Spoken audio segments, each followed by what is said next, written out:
વરસાદના લીધે ધાંગ્રધાનો લોકમેળો બંધ રહેતા પાલિકા પ્રમુખે પ્લોટ ધારકોને 100% રકમ પરત આપવાનો નિર્ણય કર્યો।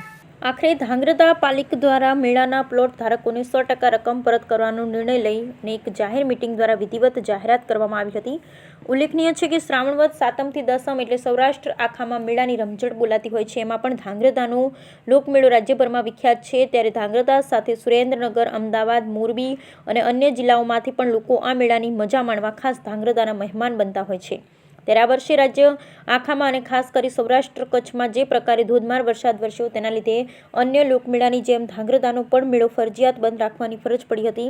દર વર્ષે રાઇડ્સ સહિત ખાણા પીણાના પ્લોટ રાખવા લાખો રૂપિયાની બોલી લાગતી હોય, જેમાં આ વર્ષે પણ અંદાજિત 1,44,00,000ની હરાજી થઈ હતી।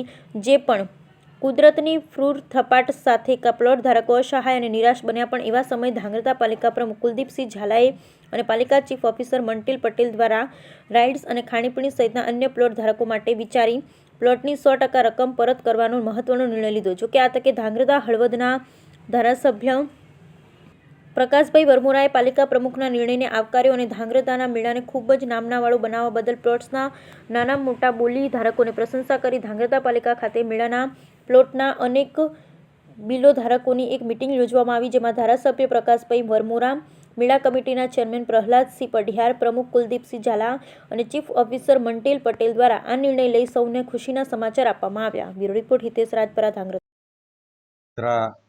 ભાતીગઢ મેળો એક બ્રાન્ડ બન્યો। આજે આજુબાજુના પંથકમાં આ મેળો બહુ વખણાય છે। એટલે કુદરતી આફત આવી અને રાજ્ય સરકારે ઝીરો કેઝ્યુલિટીનો નિર્ણય લીધો, કારણ કે મનુષ્ય જીવન અમૂલ્ય છે। કોઈ દુર્ઘટના ઘટી ન જાય એટલે ફલકુ ડેમમાં પાણીનો ફૂલ ફ્લો આવવાના હિસાબે, ઉપરવાસના હિસાબે આ મેળો બંધ રાખવાનો નિર્ણય લેવો પડ્યો। ત્યારે ધાંગધ્રા નગરપાલિકાની ટીમને હું અભિનંદન આપું છું કે કોઈ બ્રાન્ડ બનતી હોય તો એના સ્ટેક હોલ્ડરથી બ્રાન્ડ બનતી હોય છે, વેપારીઓની ભૂમિકા હોય છે। અને એમાં 1,45,00,000 જેવી બહુ માતબર રકમો સ્ટેક હોલ્ડરો આપી હતી। અને આ બધા એ મધ્યમ વર્ગના વેપારી નાના માણસો હોય છે। ત્યારે એમને નુકસાન ન પહોંચે, એના નુકસાનમાં સહયોગ થવા માટે નગરપાલિકાએ જે નિર્ણય લીધો કે સંપૂર્ણ પૂરેપૂરા પૈસા આપી દેવા અને આમાં જે ખર્ચ થયું, કારણ કે નગરપાલિકાને પણ ખર્ચ થાય, તો એ નગરપાલિકા એ લઈ લી છે। અને સ્ટેક હોલ્ડર ખુશી હશે તો પછી ફરીવાર એમના ને એમના માધ્યમથી આવક થઈ જતી હોય છે। તો આ જે નિર્ણય લીધો છે એમને હું અભિનંદન આપું છું। અને આપણે આવતા વર્ષે બહુ ભવ્યાતિ ભવ્ય મેળો કરીશું અને આ જે બ્રાન્ડ છે એને ભેગા થઈ અને વધુ મોટી બ્રાન્ડ કરશું। એટલે કુલદીપસિંહ અને આખી ટીમને આ વખતે જે 1,45,00,000 આપ્યા છે એ ફરીવાર ડબલ તાકાત સાથે વેપારીઓ આવે અને આગામી 2 કરોડથી પણ મોટી હરાજી થાય ને આ મેળો વધુ સારી રીતે થાય એ અપેક્ષા સાથે વિરમું છું।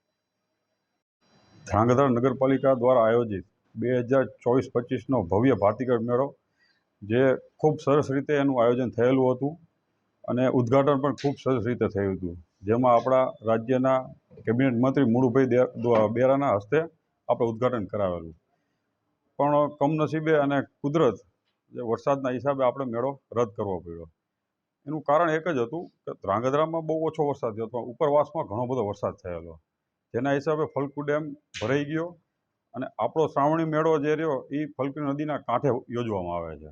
એટલે મહત્ત્વની વસ્તુ એ હતી કે એના ડેમના પાટિયા ખોલવા પડી પોઝિશન હતી। એટલે અમે બધાએ નક્કી કર્યું કે ભાઈ મેળો રદ કરી, એટલે ઉપરથી પણ ડિસિઝન એ જ લેવામાં આવ્યું હતું ડીસી સાહેબ દ્વારા। અને ખાસ એનો હેતુ એટલો જ હતો કે ધ્રાંગધ્રા શહેરની જનતા, ગ્રામ્યમાંથી આવતી જનતા અને રાઇટ્સ ધારકોની જેમની સલામતી જળવાઈ રહે એના માટે અમે આ ડિસિઝન લીધું મેળો બંધ રાખવાનું। બીજી વસ્તુ એ આજે જાહેર કરવા માગું છું કે સ્ટોલ ધારકો છે, પથરાણાવાળા છે, રાઇટ્સ ધારકો છે, એમને કોઈ પણ જાતની અમને અરજી પણ નથી આપી, કોઈ પણ જાતની રજૂઆત પણ નથી કરી, પણ અમે સમજી શકીએ છીએ કે એમની પરિસ્થિતિ શું હોય।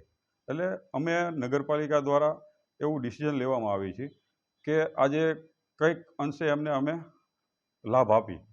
એની માટે અમે માનનીય આઈકા જાડેજા સાહેબ અને આપણા લોકલાડીના ધારાસભ્ય પ્રકાશભાઈ વરમોરા સાહેબ સાથે ચર્ચા વિચારણા કરી, જેઓ એક જ સુરે કીધું કે ભાઈ લોકહિત અને ગરીબોને કોઈ નુકસાન ન પહોંચે એવું તમે ડિસિઝન લેજો।